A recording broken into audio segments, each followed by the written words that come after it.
This is Lisa from Mobile Tech Review, and fast forward a year, 2017, and this is the second generation Lenovo ThinkPad X1 Tablet. What have they changed? Not a whole lot, so this is not going to be a long video. Pretty much it's just an upgrade to Intel's 7th generation Kaby Lake CPUs. Now this uses the artist formerly known as Intel Core M CPU. Now they call them Core i5-Y and Core i7-Y. Still, the 4.5 watt dual core CPUs for very low power machines, which used to be really common in 12-inch tablets like this. And in fact, the entry level of the new Microsoft Surface Pro uses a Core M CPU in it as well. But a lot of the competition has moved on to Core i5 and i7. How much of a difference is that going to make? We're going to find out now. So it's back, and like I said, it looks pretty much like the last generation model, so we're not going to spend this super amount of time reviewing what we've already covered before. That review is still available on our channel. What is this? It's a 12-inch Windows 10 tablet with Intel Core M CPUs now, and Intel 7th generation Kaby Lake, called, like I said, Core i5-Y and Core i7-Y CPUs. Still basically Core M, 4.5 watt dual core CPUs. And you've got the same durable ThinkPad look. If you look at it, you say that's a ThinkPad. It's got the usual magnesium alloy and rugged plastic, mil-spec, passed a bunch of tests. So it's, you know, a little bit durable. There's some tablets, like I love the Samsung Galaxy Book 12-inch, but it feels like you got to take care of it. This one feels like you could bash a burglar with it, which is laudable, I suppose, in this segment. It has the reverse of the Surface kickstand. There's a little release lever here, rather, and you go like that, and it pops out. And it's very stiff to get it out, like that. So it's pretty stiff on the table if you have it at this angle, which is not too far reclined. If you go back like a little bit more than 45 degrees, though, and you put your hand on it, it's just going to go boom. So for those of you who want to prop it up to take notes or do art, that's not the most awesome thing in the world, unfortunately. Like Surface Pro and just about every other tablet on the market these days, it uses a pogo pin magnetic connector, and that's how the included keyboard attaches to it. Also, there are Lenovo modules for this. They love to make modular products, don't they, between the Moto Z and this. So there's a little plastic cover here you take off, and then there's a productivity bar that adds USB ports, HDMI, extended battery. There's a battery little barrel sort of shaped thing that you can get for this to add another 5 hours of runtime. There's even a projector. So you business people who run around giving PowerPoint presentations to the joy of all can do it pretty easily with this. Now the audio, you're going to want to be the one providing the talking points, because the speakers on this are very thin and very tinny sounding, unfortunately. There's like Zippo bass on it, and it sounds a little thin, a little bit hissy if you bring it up to max volume. It's not that loud, so you probably will want to bring it up to max volume. On the positive side, the keyboard is brilliant. I mean, when is a ThinkPad keyboard not brilliant, right? They're always very good. It may be low travel, it's about 1.2 millimeters, but the actuation force is balanced on it. It's excellent, which means there is some force. It's not mushy at all. It has a tactile feel. The shape is good. Sure, it's a 12-inch keyboard, so it's not going to be the hugest thing in the world, but it's good, and it has two-stage backlighting. And the usual Lenovo trackpad with the track point eraser stick pointer up here and your 3 buttons up top. So comfy and good customizable trackpad. There's software settings for it. Not as elaborate as in some ThinkPad laptops, but still there. And even the keyboard has a whole lot of customizations. Check it out.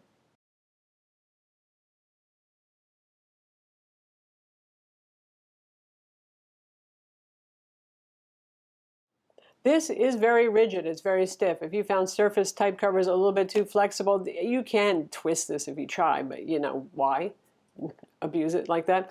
It feels a lot like a laptop keyboard. It does the usual 2-position mounting thing. So the keyboard can lay flat. It's got a sort of an accordion style piece over here, and here it's silent. You're not going to hear any vibration or any echo. And if you put it up like that, that's a nice steep angle. It's a little bit more than, say, Surface Pro has, and there's a little bit of echo or hollow sound, you know, because there's a space underneath, but really not much. It's not too bad. And then Lenovo calls it a 3-position. I suppose you can try to fold up this little piece partially, like, come on, there we go, like that. And you could do that with it too if you just want a little bit of a raised thing. And then it's very quiet and very solid and gives you a little bit of tilt. That's pretty good. So with the kickstand, like I was talking about here, it's pretty firm. If I'm doing this, it's going to stay. If I do that, it'll still stay. But that's higher than you would use for writing and for drawing, certainly. So if you put it like that, yeah, anything beyond that is going to fall over. So the tablet comes with the Lenovo Pro Pen, which has been around for a while. It's not their newer revised active pen too that they've been selling for the Yoga 720 series, though that actually works as well. I didn't notice a huge difference in performance, probably because the digitizer on this is really still the older digitizer, but still, it's pressure sensitive. It has palm rejection, and it's a Wacom AES digitizer, that newer, more affordable and modern digitizer that Wacom came up with to compete with Entrik, and it's pretty good. The initial activation force on it is pretty reasonable on it. You have the Wacom control panel, so you can set how sensitive it is to pressure, and you can program your side buttons globally. It's not a per application kind of thing. It's a good pen experience. I enjoy it. I actually like it, certainly as well as Entrik and Surface Pro, and maybe a little bit more. Though you don't get things like Tilt, which is supposed to be coming to Surface Pro 2017 model across a variety of applications instead of just a handful like we have right now. The weight is pretty much just the same as Surface Pro again. It's always the one to beat and to match. So it's 1.69 pounds naked, or 767 grams. With the keyboard, it's 2.35 pounds, or 1.07 kilograms. That's pretty darn light and portable. It's only 8.5 millimeters thick, 13.85 millimeters if you measure it with the keyboard attached. So it's quite slim and light. So this competes with the likes of course, again, the Surface Pro, the Acer Switch, the Dell Latitude 5285 that we reviewed, the Samsung Galaxy Book. And one of the challenges there is that most of those have moved over to full Intel Core i5 and i7 CPUs, the 15-watt dual cores that you'll find also in Ultrabooks, except for obviously the base model of the Surface Pro. So horsepower-wise, this one isn't going to be as fast. It's fine for light work if you're giving PowerPoint presentations, if you're doing Word documents, if you're surfing the web, if you're doing CRM stuff, web-based stuff, it's fine. 8 gigs of low-power DDR3 RAM is standard. You can go up to 16, but as Lenovo likes to do, they upsell you on the CPU. They bundle that with the i7-7Y75, which is $150 more, then $180 more for that 16 gigs of RAM. So the base price is around $1,449. That brings you up to about $1,780 if you want to get that powerful. I suspect for most people's purposes, they are doing light work with this sort of tablet, so you probably aren't going to want to spend the extra on it. As always with the Core M family of CPUs, the base clock speed is rather low, like 1.2 gigahertz for our Core i7-7Y57 CPU. The base model is a 1.2 gigahertz base clock speed. But turbo boost is high, 3.3 gigahertz on our Core i5, for example. So the turbo boost almost matches your regular Core i5 and i7 family of CPUs. The challenge is Core M's can't spend all its time in boost, can it? So otherwise, there we go. Your battery life, it would outrun its 4.5 watt allowable thermals.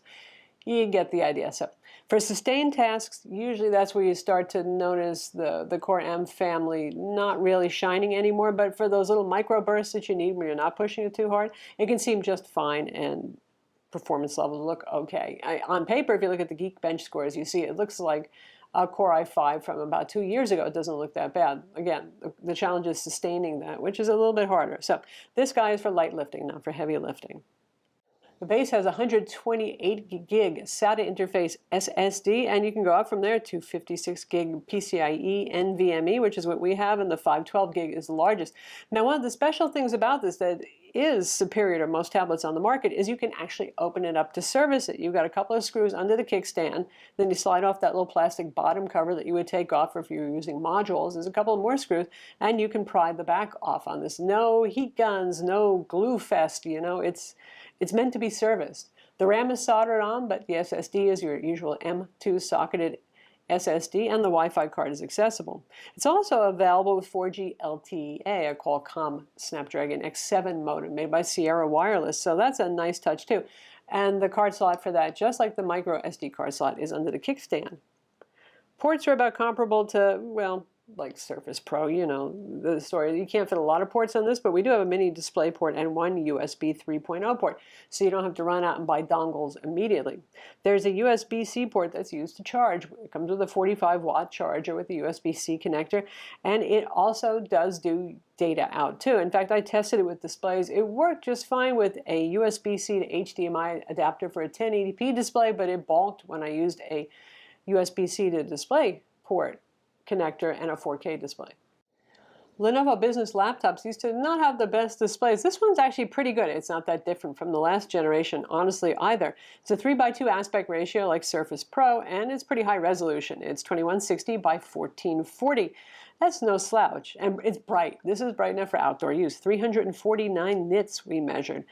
Adobe RGB, sRGB, they're competitive with what's out there on the market, maybe 2 or 3 points below, but that's pretty insignificant in terms of that. And you can see the rest of the metrics up on screen, particularly the black levels are good and the contrast is good. Now, the delta E was way out of whack. This thing was not well calibrated out of the box is what that means, but it does calibrate up pretty well. And it's pretty easy on the eyes thanks to high contrast and plenty of brightness available. So nothing to complain about there. Other goodies include a fingerprint scanner, a hardware DTPM, and Intel 8265 AC Wi-Fi. Battery life, you know, gee, this is a tough one. It has a 2-cell 37 watt-hour battery, but pretty much Lenovo intends that you're going to be using this with either the productivity bar or the battery bar that adds on another 5 hours, they claim, of runtime. It's about 10 watt-hour, that battery. It's okay, about 5.5 hours of runtime. That's for a tablet. People expect more these days, so that's a little harsh. We don't expect iPad Pro level of runtime because mobile OS tablets always do better, but the new Surface Pro really does a lot better. The Galaxy Book 12-inch does a lot better on that. So yeah, consider buying definitely the battery or the productivity bar for this. So that's the Lenovo ThinkPad X1 Tablet, 2nd generation. And for Lenovo fans, Lenovo people who love that keyboard, who like Lenovo's software experience, well, it's certainly worth a look. The price is competitive with other 12-inch Windows 10 tablets out there on the market, and a few things actually still set it apart. Lenovo loves those modular design products. Like I said, they in fact own Moto, who makes the Moto Z with the modular back product. So just like the last generation, you can slap on a productivity bar to add more ports, a battery. You can put a projector on this. So it's unusual in that respect. And if you find that useful, which some business folks might, you know, you people with PowerPoint on the road, I'm talking about you. There's a certain cachet here, and the price is fair enough. I'm Lisa from Mobile Tech Review. Be sure to subscribe to our YouTube channel for more cool tech videos, and thumbs up if you like this vid.